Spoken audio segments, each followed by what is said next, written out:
This man is Jean-Baptiste Pierre-Antoine de Monnet Chevalier de Lamarck.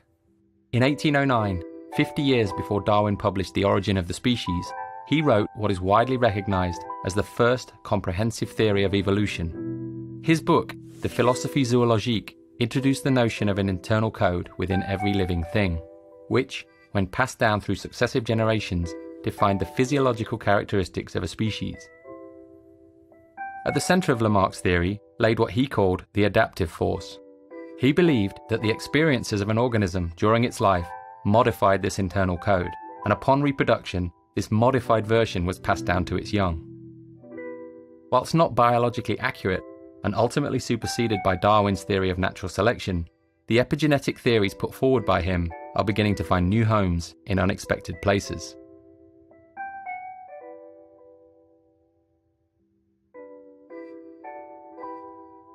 When we use contemporary technology, a trail of information is created in the form of data.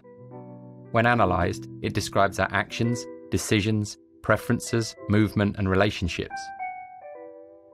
This codified version of who we are becomes ever more complex, developing, changing, and deforming based on our actions. In this regard, this ledger of our data may be considered a Lamarckian epigenome, a constantly evolving representation of who we are.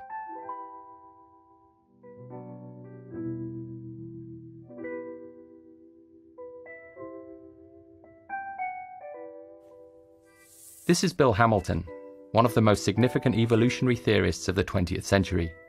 His work studying the social structures of ants, bees, and wasps had a profound effect on our understanding of the role of genes in social behaviours such as altruism. He believed, and went on to prove, that the driving force behind evolution was not the individual, but the gene. He stated that the ultimate criterion which determines whether a gene will spread is not whether the behaviour is to the benefit of the behaviour, but whether it is to the benefit of the gene.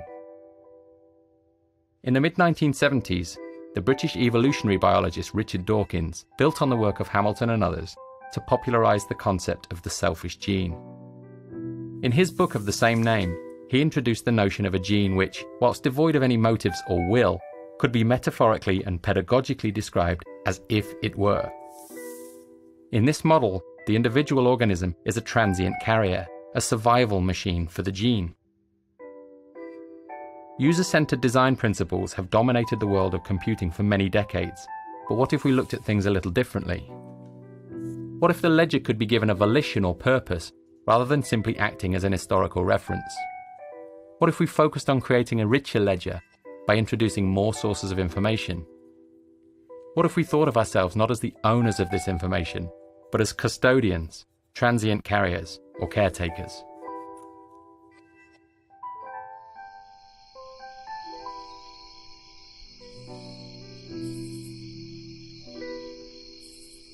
Initially, the notion of a goal-oriented ledger may be user-driven. As an organisation, Google would be responsible for offering suitable targets for a user's ledger. Whilst the notion of a global good is problematic, topics would likely focus on health or environmental impact to reflect Google's values as an organisation. Once the user selects a volition for their ledger, every interaction may be compared to a series of parallel options. If one of these options allows the ledger to move closer to its goal, it will be offered up to the user. Over time, by selecting these options, the user's behaviour may be modified and the ledger moves closer to its target.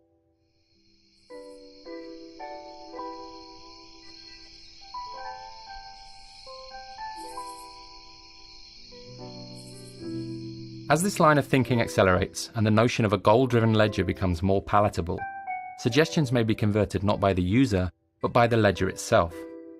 In this case, the ledger is missing a key data source, which it requires in order to better understand this user. In order to plug the gap in its knowledge, the ledger begins searching for a device which delivers the required data when used. From this list, the ledger begins sorting the options most likely to appeal to the user in question. In situations where no suitable product is found, the ledger may investigate a bespoke solution. By analysing historical data, it is increasingly possible to discern qualitative information such as taste and aesthetic sensibility, which may be used in the creation of a design proposal. With the advent of technologies such as CNC milling and the emergent possibilities of 3D printing, a custom object may be created to trigger this user's interest. In this way, the ledger is able to plug gaps in its knowledge and refine its model of human behavior.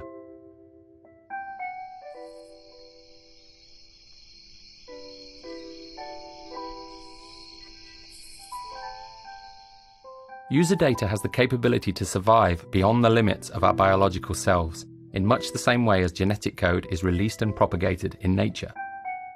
By considering this data through a Lamarckian lens, the codified experiences within the ledger become an accumulation of behavioral knowledge throughout the life of an individual.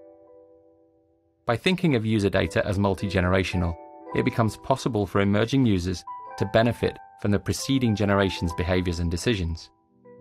As new users enter an ecosystem, they begin to create their own trail of data. By comparing this emergent ledger with the mass of historical user data, it becomes possible to make increasingly accurate predictions about decisions and future behaviors. As cycles of collection and comparison extend, it may be possible to develop a species-level understanding of complex issues such as depression, health, and poverty. Our ability to interpret user data, combined with the exponential growth in sensor-enabled objects, will result in an increasingly detailed account of who we are as people. As these streams of information are brought together, the effect is multiplied. New patterns become apparent and new predictions become possible.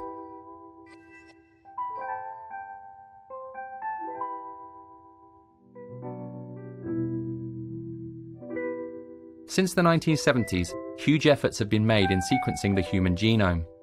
Today, after many years of research and billions of data points, that sequence is known. By adopting a similar perspective with user data, we may begin to better understand its role. Just as the examination of protein structures paved the way to genetic sequencing, the mass, multi-generational examination of actions and results could introduce a model of behavioral sequencing.